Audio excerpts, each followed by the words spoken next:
तो चलिए दोस्तों, आज जो है यूरोप में राष्ट्रवाद का उदय जो आपका एनसीईआरटी पुस्तक है उसका जो प्रश्न है उत्तर है उसको आज हम सॉल्व करने वाले हैं। जैसा कि आपका एनसीईआरटी पुस्तक यूरोप में राष्ट्रवाद के उदय में अंत में कुछ आपके प्रश्नावली दे रखे हैं, उसको आज हम सॉल्व करेंगे। और पीडीएफ पाने के लिए आप हमारे Omkar Maurya academy Telegram channel को ज्वाइन कर सकते हैं। वीडियो अच्छा लगे तो लाइक कीजिएगा, चैनल को सब्सक्राइब जरूर कीजिएगा यदि आप चैनल पर नए हैं। तो देखिए दोस्तों, पहला प्रश्न है जर्मनेस नेशनलिज्म। तो जर्मनेस नेशनलिज्म यह आपका है, तो इसका उत्तर देखिए क्या है। उत्तर है जर्मनी का राष्ट्रवाद 19वीं शताब्दी में यूरोप में राष्ट्र निर्माण की प्रक्रिया का प्रमुख उदाहरण है। यानी जो 1800 ईस्वी रहा, इस समय जर्मनी का एकीकरण जो रहा वो यूरोप में राष्ट्रवाद का एक प्रमुख उदाहरण है। क्यों प्रमुख उदाहरण है? क्योंकि इसके लिए जर्मनी को क्या करना पड़ा, अब बहुत सारे देशों से युद्ध करना पड़ा। जर्मन नेशनलिज्म का उद्देश्य भाषा, संस्कृति और इतिहास के आधार पर एक मजबूत जर्मन राष्ट्र बनाना था। और इनको क्या करना था, नेशनलिज्म यानी राष्ट्रवाद के आधार पर क्या करना था, भाषा, संस्कृति और इतिहास के आधार पर एक मजबूत जर्मन राष्ट्र बनाना था। क्योंकि उस समय जर्मनी रियासत जैसे जो जर्मन लोग थे अनेक रियासतों में विभाजित थे। यानी जो जर्मनी एक देश हुआ करता था उस समय भाषा के आधार पर, संस्कृति के आधार पर, इतिहास के आधार पर बहुत सारे रियासतों में बटा हुआ था, जिन्हें एकजुट करने के लिए कार्य किसने किया था? ऑटो वन बिस्मार्क ने किया था। यानी जर्मनी में जितने भी रियासत थे, जितने भी क्षेत्र अलग अलग क्षेत्रों में बटे हुए थे, जो भाषा के आधार पर, जो संस्कृति के आधार पर, जो इतिहास के आधार पर, अन्य चीज़ों के आधार पर बटे हुए थे, और उन सबको एकजुट लाने का श्रेय किसको जाता है? ऑटो वन बिस्मार्क को इसका श्रेय जाता है। अब ये कैसे लाते हैं?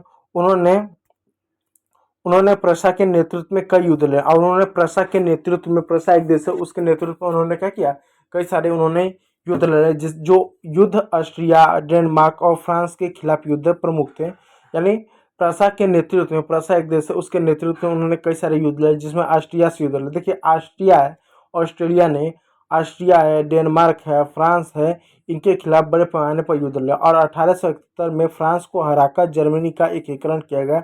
और 1871 में ऑटो वन बिस्मार्क ने जर्मनी का एकीकरण किया। इस बात को याद रखिएगा, और यह एमसीक्यू के रूप में भी कहीं ना कहीं पूछा जाता है। और बिस्मार्क की रणनीति सफल है, और ऑटो वन बिस्मार्क की जो रणनीति रही जर्मनी के एकीकरण की वो सफल रहे। राष्ट्रवाद की यह भावना, राष्ट्रवाद की जो भावना आई, जो सभी लोग एकजुट के रहने लगे, ये कैसे आए? ये शिक्षित शिक्षित मध्य वर्ग की वजह से आए। क्योंकि जैसे जानते थे कि 28वीं सदी के पहले या जब औद्योगिक क्रांति नहीं होता तो उस समय दो ही वर्ग होता था, एक सरवारा, एक बुर्जुआरा।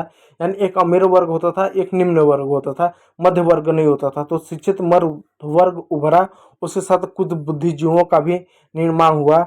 और सैनिक नेतृत्व से प्रेरित होकर इन्होंने क्या किया, एक आंदोलन किया और युद्ध भी लड़ा। बहुत सारे ऐसे काम किए जिस वजह से इन्होंने क्या किया, जर्मनी का एकीकरण किया। यानी वर्तमान में आप जिस जर्मनी को देखते हो, आज से 250 साल पहले, 300 साल पहले जर्मनी वैसा नहीं हुआ करता था। इस बात को याद रखिएगा। चलिए अगला प्रश्न देखिए, charter of demand the Weimar, यानी charter of demand the Weimar, इसका उत्तर देख लिया। उत्तर शब्द इसी में लिख दिया गया है उत्तर। तो चार्टर ऑफ डिमांड, इसका हिंदी में अर्थ होता है मांग पत्र।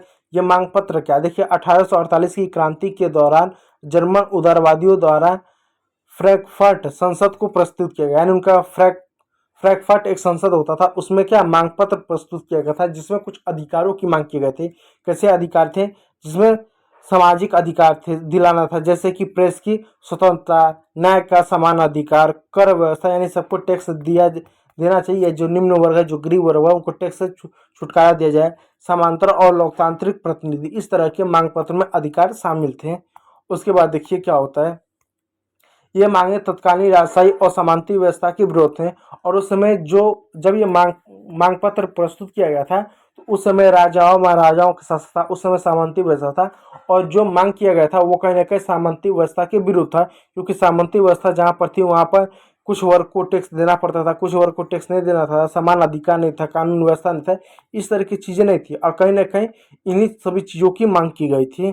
तो हुआ क्या, जर्मन साम्राज्य उस समय कई छोटे छोटे राज्यों में बटा हुआ था और लोगों में एकीकृत जर्मन की आकांक्षा थी। और उस समय क्या, जर्मन साम्राज्य कई छोटे छोटे भागों में बटा हुआ था, उस समय एकीकरण नहीं था।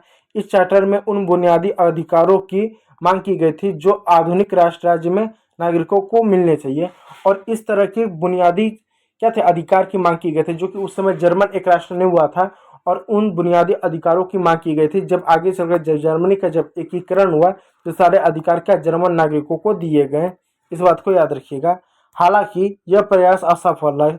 और हालांकि क्या यह प्रयास असफल है, यानी जब राजा महाराजाओं का शासन था उस समय जब चार्टर एक्ट लाकर अधिकार मांगे गए थे तो यह प्रयास क्या असफल रहा, क्योंकि राजशाही ने इस आंदोलन को कुचल दिया। और जो उन्होंने आंदोलन किया था, जो मांग किया था, कहीं ना कहीं इसको कुचल दिया गया था। क्योंकि यदि इस तरह के वो अधिकार देते, समान कानून व्यवस्था का, समान अधिकार का, सबको समान टैक्स देने का, तो इससे क्या होता है, राजतंत्र को ही खतरा होता। क्योंकि राजतंत्र क्या एक दमनकारी एक संस्था है, एक दमनकारी एक व्यवस्था है, संस्था नहीं, दमनकारी एक व्यवस्था है जो अधिकारों की बात नहीं करती है। लेकिन ये दस्तावेज भविष्य के लोकतांत्रिक आंदोलन के लिए प्रेरणा बन गए।